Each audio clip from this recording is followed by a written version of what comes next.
Welcome back to Baby Elias's Stories. We now return to The Adventures of Tom Sawyer by Mark Twain.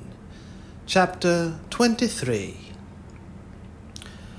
At last the sleepy atmosphere was stirred, and vigorously the murder trial came on in the court. It became the absorbing topic of village talk immediately. Tom could not get away from it.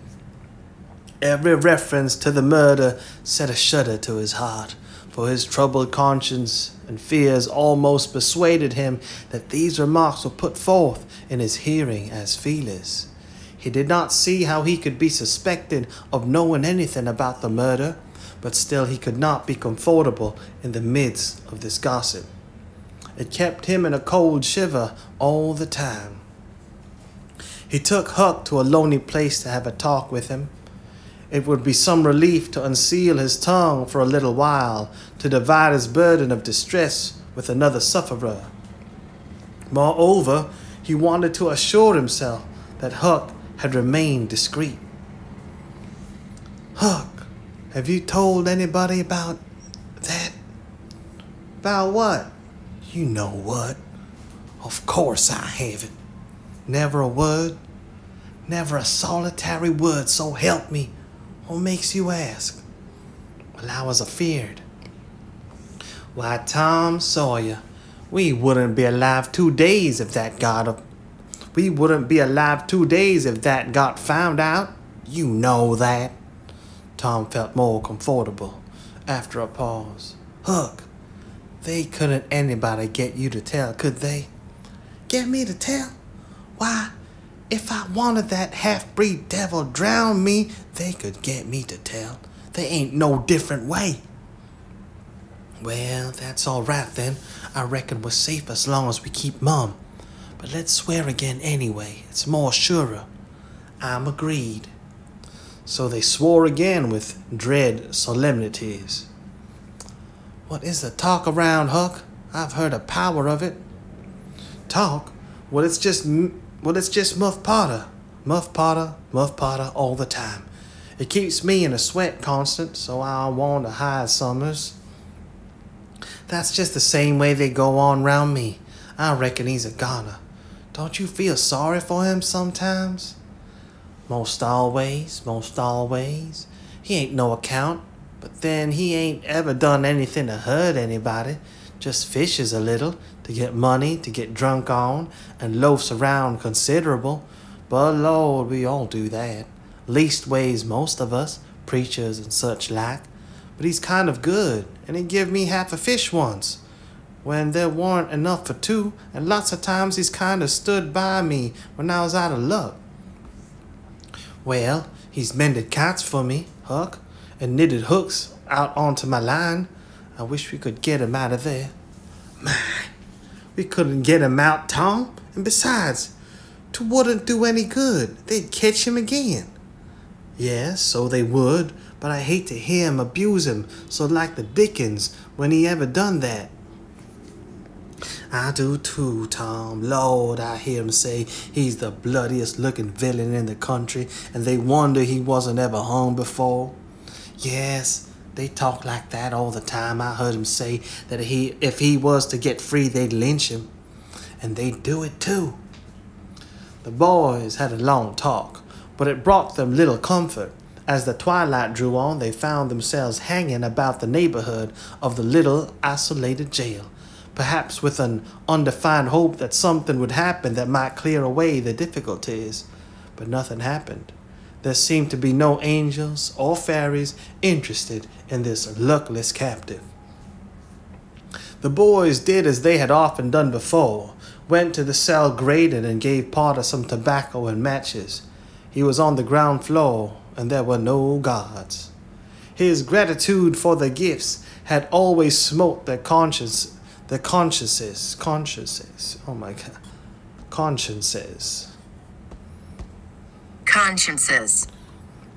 His gratitude for the gifts had always smote their consciences before, but it cut deeper than ever this time. They felt cowardly and treacherous to the last degree when Potter said, You've been mighty good to me, boys. Better than anybody else in this town. And I don't forget it, I don't. Often, I says to myself, says I used to mend all the boys' kites and things and show them where the good fishing places was and befriend them what I could. And now they've all forgot old Muff when he's in trouble. But Tom don't and Huck don't. They don't forget him, says I, and I don't forget them. Well, boys, I done an awful thing. Drunk and crazy at the time. That's the only way I account for it. And now I got to swing for it. And it's right. Right and best, too, I reckon. Hope so, anyway. Well, we won't talk about that. I don't want to make you feel bad. You've befriended me. But what I want to say is, don't you ever get drunk. Then you won't ever get here. Stand a little further west, so that's it. It's a prime comfort to see faces that's friendly when a body's in such a muck of trouble. And there don't none come here but yourn. Good friendly faces. Good friendly faces. Get up on one another's backs and let me touch 'em. That's it. Shake hands. Yourn'll come through the bars. Yourn'll come through the bars, but mine's too big. Little hands and weak. But they've helped Muff Potter a power, and they'd help him more if they could. Tom went home miserable, and his dreams that night were full of horrors. The next day and the day after, he hung about the courtroom, drawn by an almost irresistible impulse to go in, but forcing himself to stay out. Huck was having the same experiences. They studiously avoided each other. Each wandered away from time to time, but the same dismal fascination always brought them back presently. Tom kept his ears open when idlers sauntered out of the courtroom, but invariably heard distressing news. The toils were closing more and more relentlessly around poor Potter. At the end of the second day, the village talk was to the effect that Injun Joe's evidence stood firm and unshaken, and that there was not the slightest question as to what the jury's verdict would be. Tom was out late that night, and came to bed through the window, and he was in a tremendous state of excitement. It was hours before he got to sleep. All the village flocked to the courthouse the next morning, for this was to be the great day. Both sexes were about equally represented in the packed audience. After a long wait, the jury filed in and took their places shortly afterward.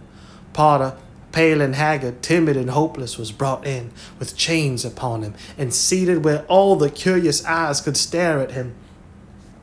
No less conspicuous was Injun Joe, stolid as ever. There was another pause, and then the judge arrived, and the sheriff proclaimed the opening of the court.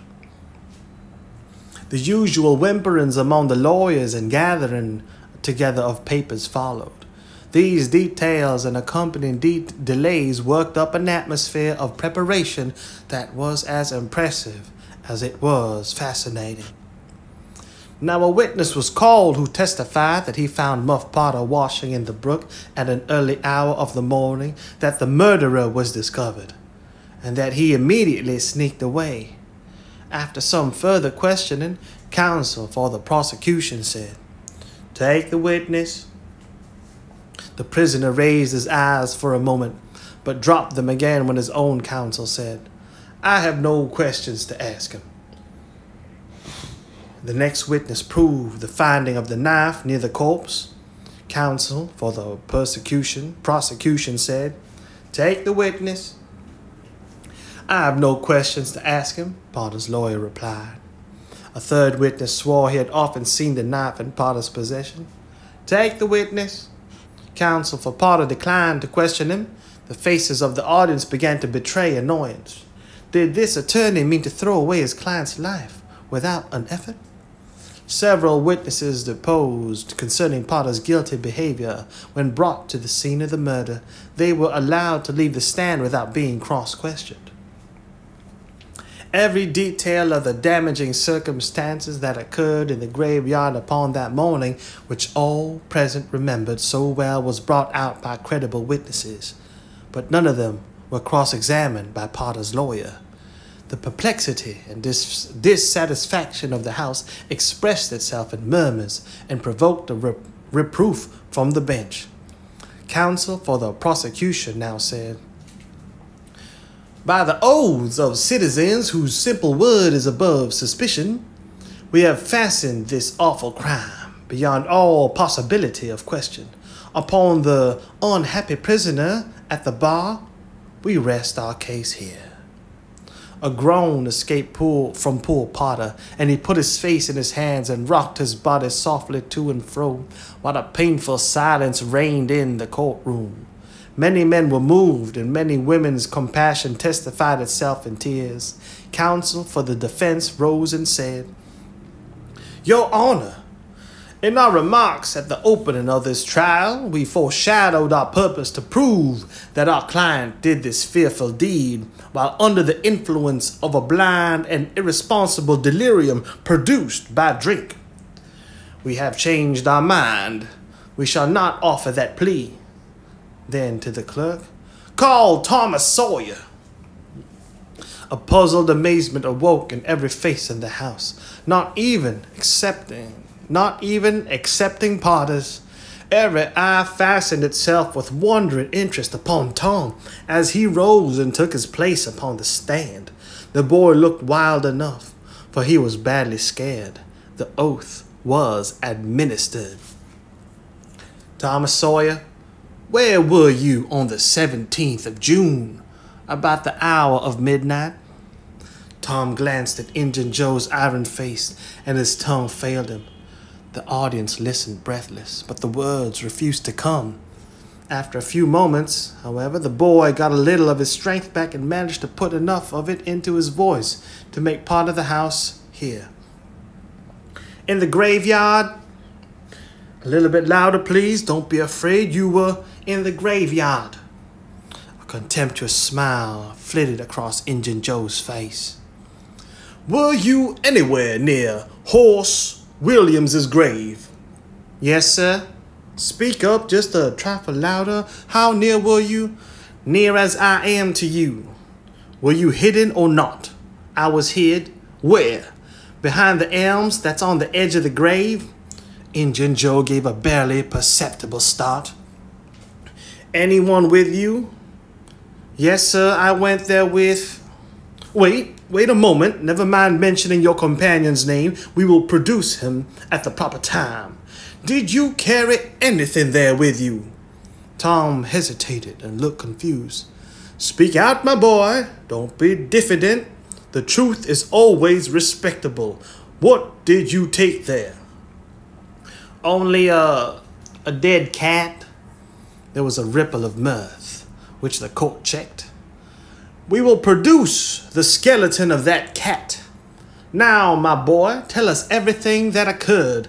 Tell it in your own way. Don't skip anything and don't be afraid." Tom began hesitatingly at first, but as he warmed to his subject, his words flowed more and more easily. In a little while, every sound ceased but his own voice. Every eye fixed itself upon him. With parted lips and bated breath, the audience hung upon his words, taking no note of time, wrapped in the ghastly fascinations of the tale. The strain upon pent emotion reached its climax when the boy said, "And as the doctor fetched the board around and Muff Potter fell, Injun Joe jumped with the knife and—" Crash! Quick as lightning, the half-breed sprang for a window, tore his way through all opposers, and was gone.